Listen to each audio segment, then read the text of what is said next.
할렐루야, 조나시입니다. 오늘도 말씀을 하루를 시작합니다. 슬기로운 아침 시간 시편 106편입니다. 가끔 마트 장난감 코너를 가면은요, 갖고 싶은 장난감 때문에 떼를 쓰는 아이를 볼 수 있습니다. 부모님들은 참 난감한 상황인데요. 그런 일이 벌어지면 부모님들은 아이를 설득하거나 혼을 내서 데리고 돌아와야 하는데 정말 어렵습니다.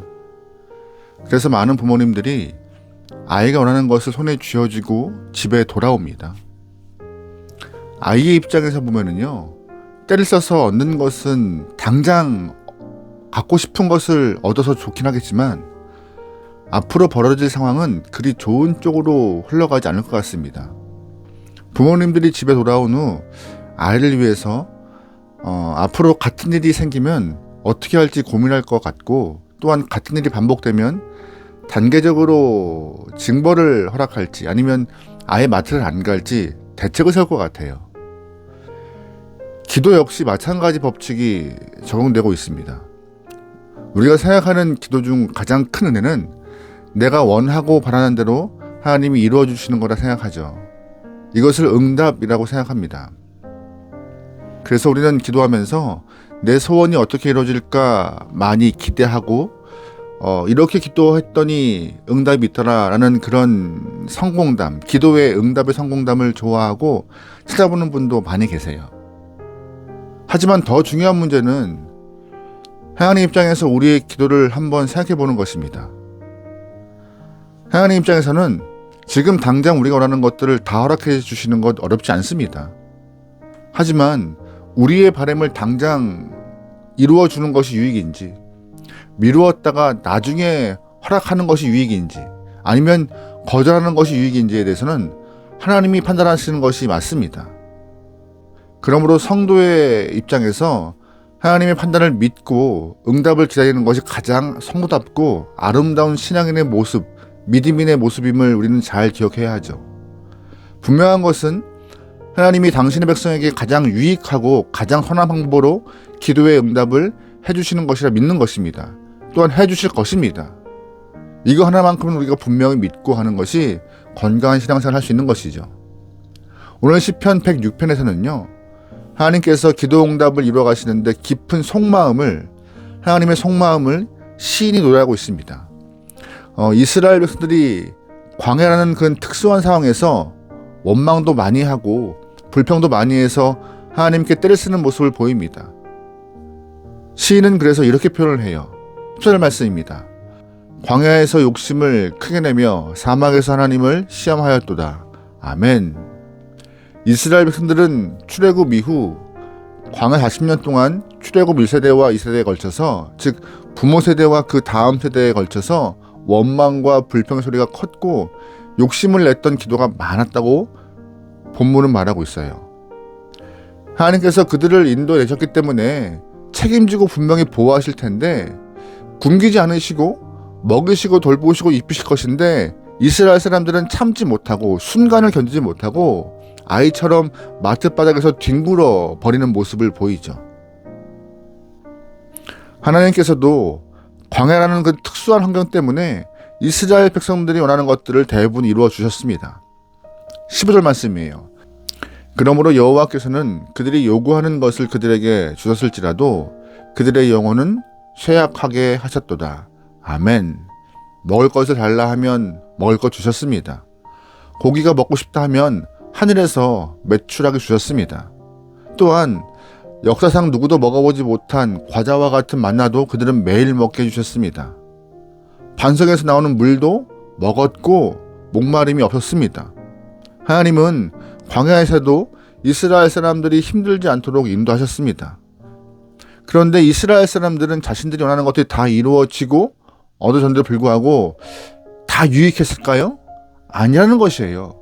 15절 후반부에 그들의 영혼은 쇠약하게 되었다라고 말하고 있습니다.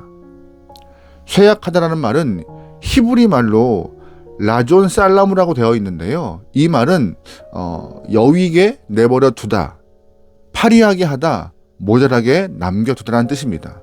무슨 뜻이에요? 이스라엘 백성들이 원하는 것들을 얻기 위하여서 하나님께 때를 쓰고 뒹굴고 하는 동안에 하나님은 그들의 영혼의 문제를 내버려 두셨다는 것입니다.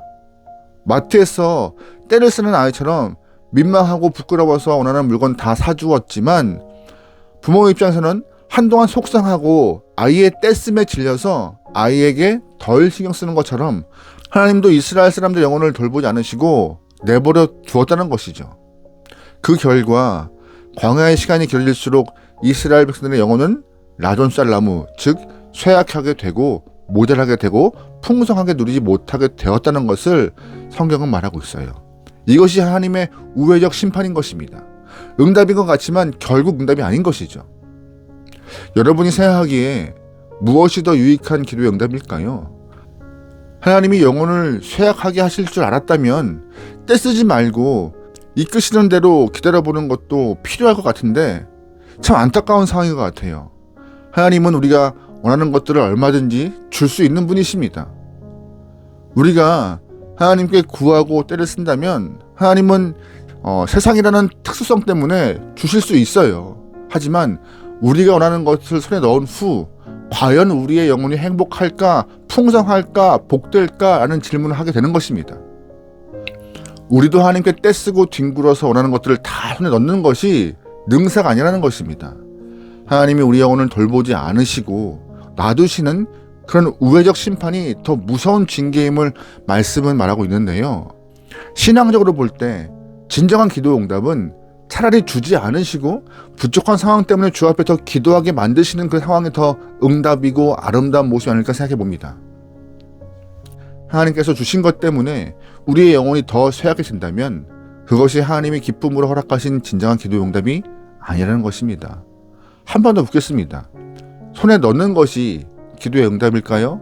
아니면 조금의 결여가 있기 때문에 더 주 앞에 엎드리는 것이 우리의 영혼에 더 좋은 일일까요? 우리가 평소 어린아이와 같은 마음으로 너무 갖고 싶어서 떼쓰고 달라고 뒹굴고 있는 어린아이 같은 모습이 아닌지 나의 모습을 돌아보면 좋을 것 같고 하나님께서 나의 영혼을 위해 허락하지 않으시는 것도 있음을 기억하면 좋겠습니다. 진정한 기도의 응답이 무엇일까요? 분명한 것은 가장 좋은 것으로 가장 알맞게 이끄신 하나님의 손길이 있음을 신뢰하며 나가는 것입니다. 여러분의 믿음이 흔들리지 않고 주를 온전히 신뢰할 수 있기를 주의로 축원합니다. 아멘. 기도하시겠습니다. 사랑의 하나님, 은혜를 주신 하나님의 사랑을 찬양하며 오늘도 부족한 가운데 선한 길로 인도하시는 아버지의 손길을 신뢰합니다. 주님과 손잡고 믿음의 길을 완주하면서 하나님을 바라보게 나오니 우리의 시선과 마음 흔들리지 않게 도와주시옵소서. 주님이시여, 우리의 기도의 응답도 응답이고 거절도 응답이고 보류도 응답임을 믿습니다. 주님을 신뢰하오니 우리에게 알맞게 응답하시고 믿음으로 받을 수 있는 하나님의 거룩한 영혼들에게 축복하소서. 맡기오며 예수님의 이름으로 기도합니다. 아멘.